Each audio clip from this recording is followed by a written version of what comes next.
Everyone, my name is Alicia Jackson, licensed professional counselor. Welcome to my channel as we are reviewing Ready to Love, Potomac, episode 3. And I'd like to give just some insight from my clinical perspective of what happens in these unique interactions in this dating show, right? And to also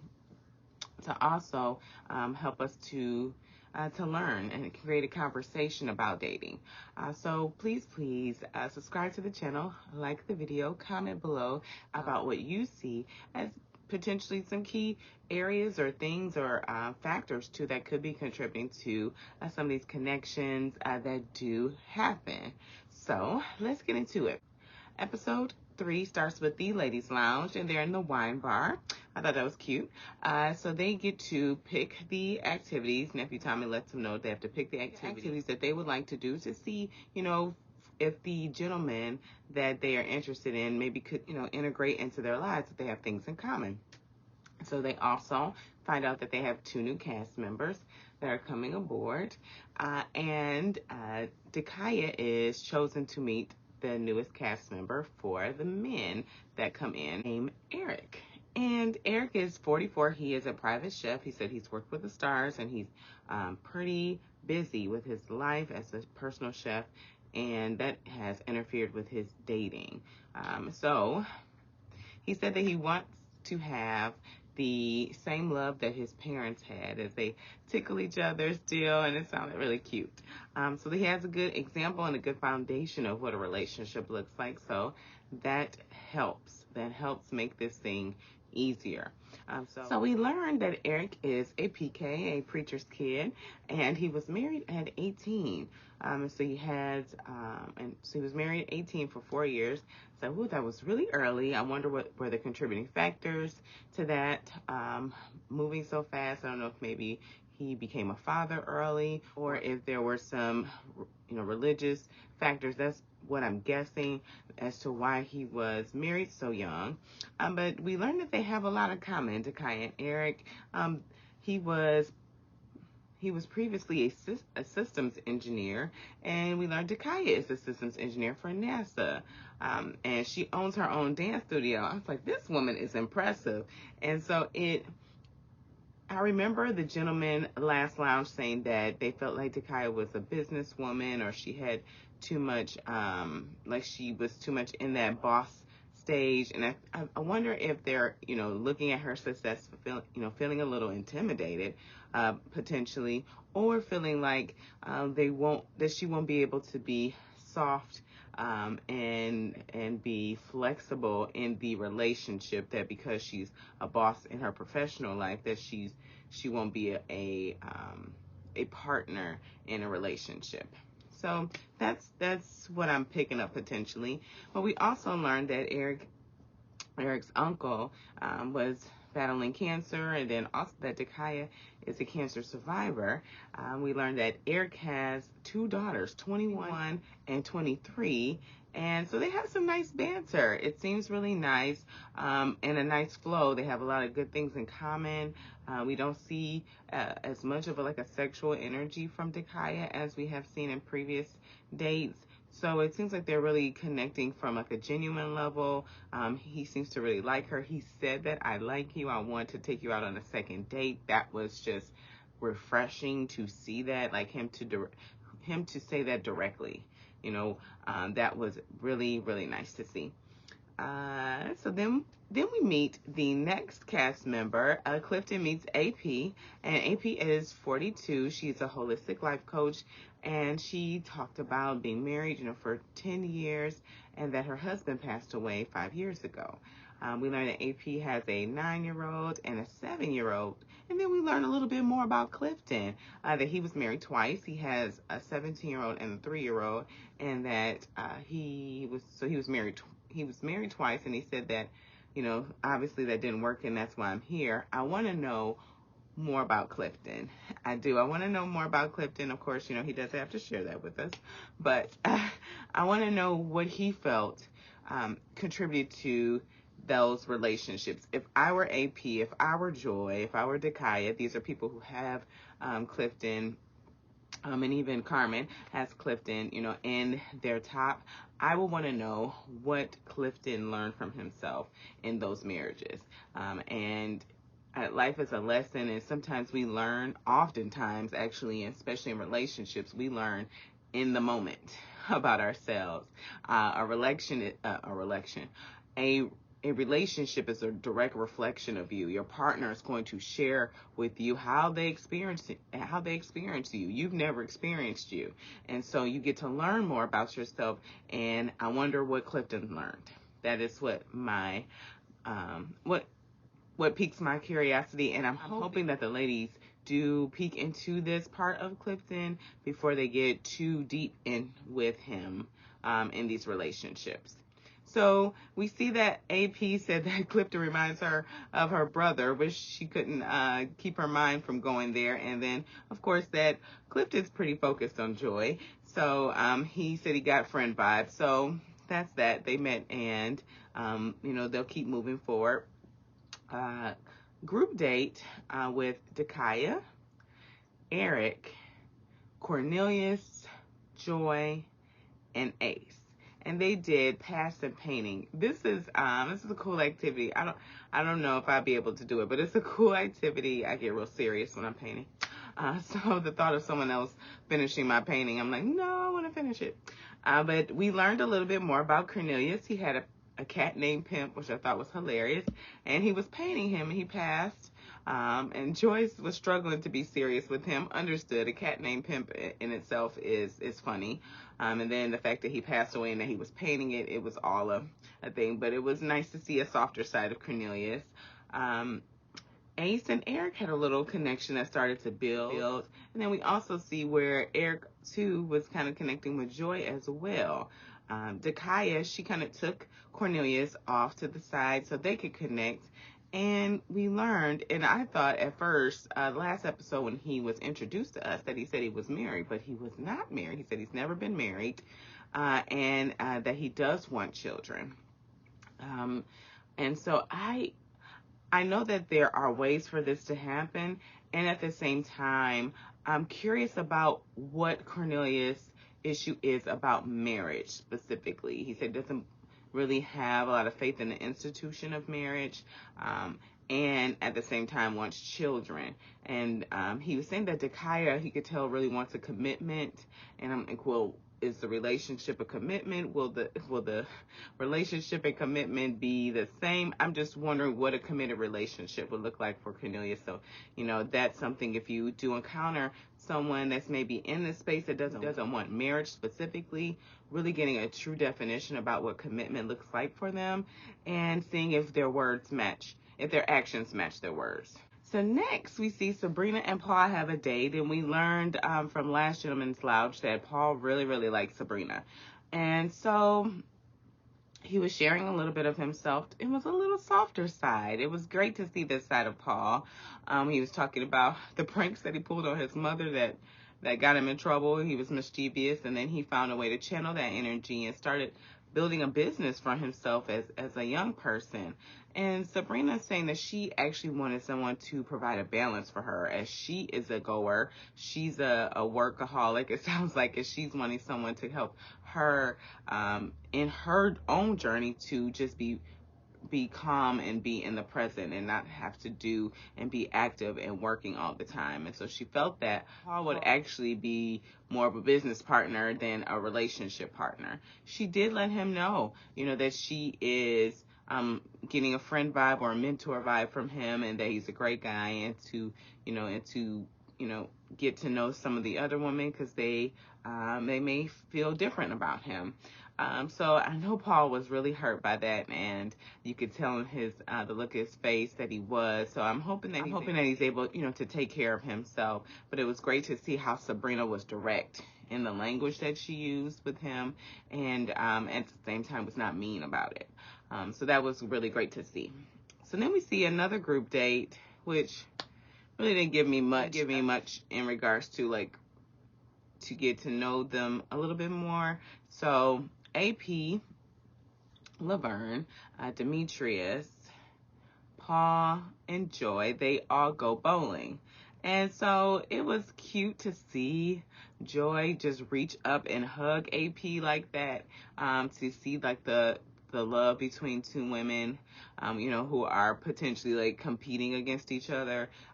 It's really great to see that versus what happened last season. I'm hoping that this continues. I'm hoping that it continues for the most part. I know that there's going to be some conflict, in any type of group setting like this.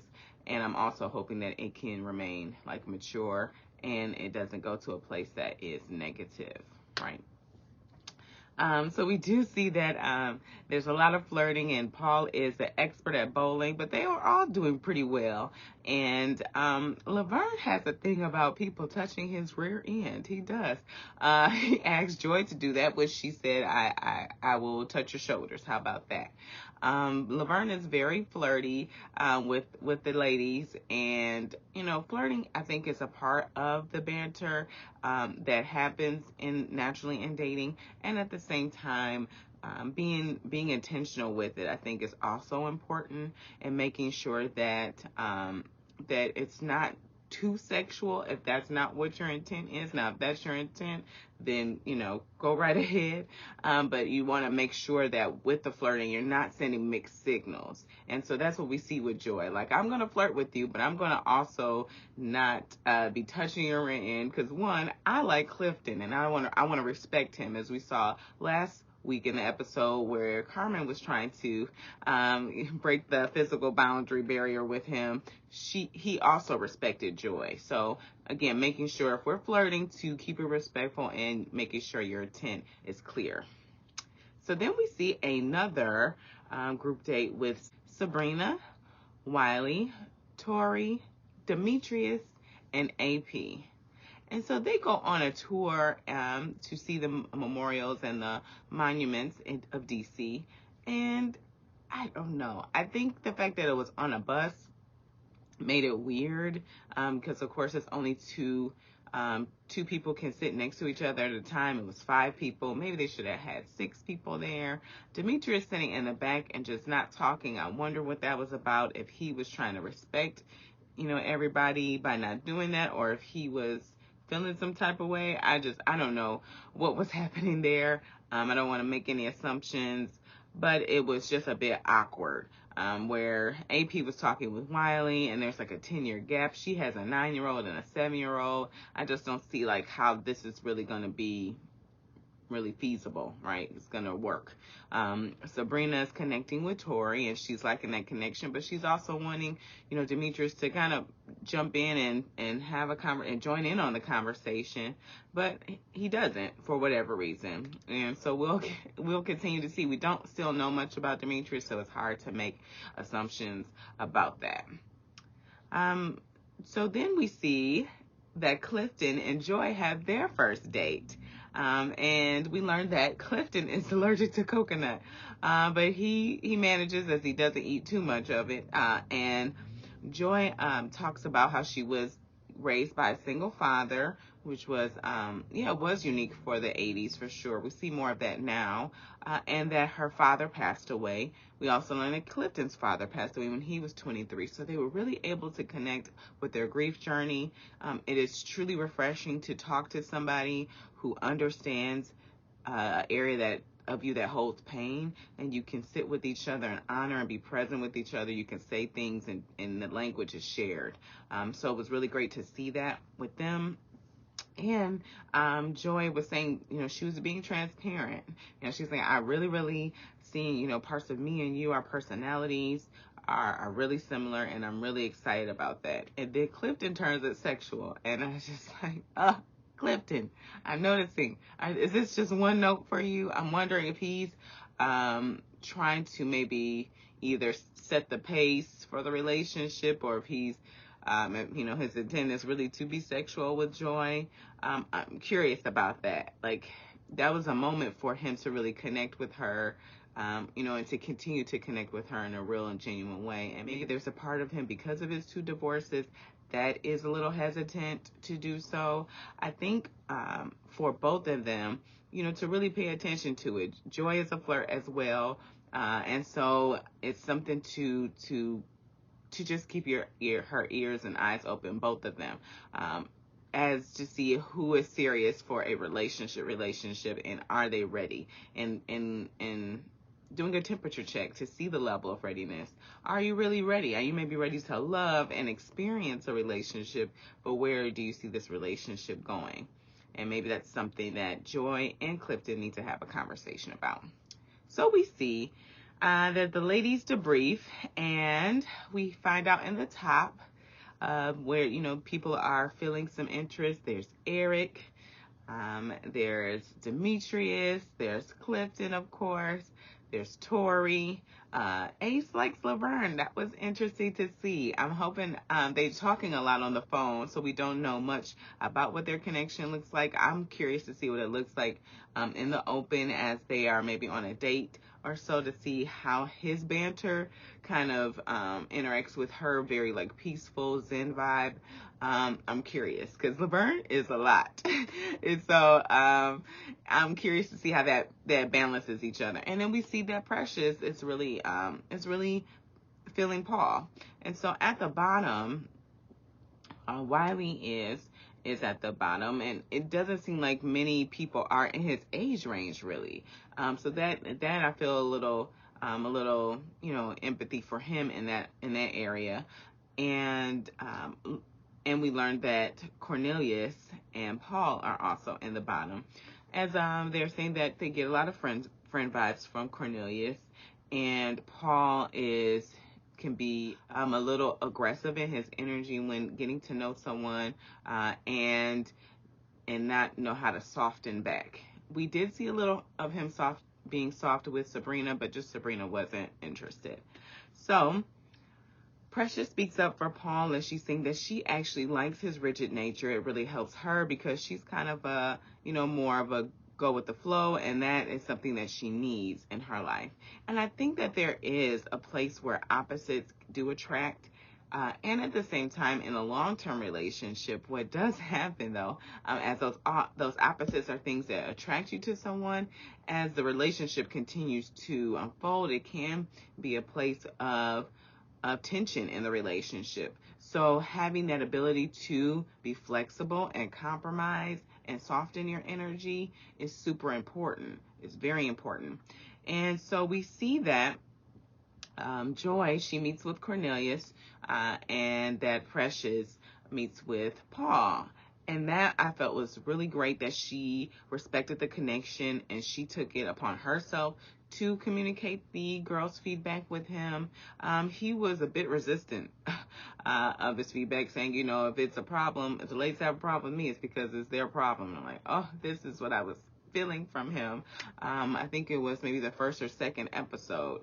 So I really hope that what he said in his confessional is that he's going to take in consideration what the women are saying, to really check in with himself to see what he's going to do to help soften himself. But Precious did kind of negate it, say, well, I think the ladies are wrong. So we shall see. I think this is a good place sometimes where you do get feedback. Not all the time do you get honest feedback in dating. And the person is trying to protect your feelings and is trying to tell you like, oh, you're a great person, but no. And we kind of see this with Joy, as Joy, you know, did build up Cornelius, but then also let him know that, hey, you're not ready to love. And she said that she was trying to be gentle with him, and that's understandable. I do think that potentially this could have been an opportunity for the ladies to give him some honest feedback. I don't know if it was just a lack of attraction or if they just didn't feel a connection with him. I wonder if it is also potentially because he does not believe in marriage. I don't know if the ladies have that same belief or if that was something that they have a desire for. So that was something I think also that Cornelius could benefit from hearing and understanding as well. Well, we shall see next week. Thank you guys so much for tuning in, and let me know if you have any thoughts or feelings about dating, flirting, the opposites attracting, all these new things that are popping up in this episode, and also the institution of marriage and committed relationships. Do you have to be married in order to have a committed relationship? Let me know. Thank you again. Of course, be sure to subscribe to the channel, like the video, comment below, join the conversation, and of course, be cool, be calm, be centered.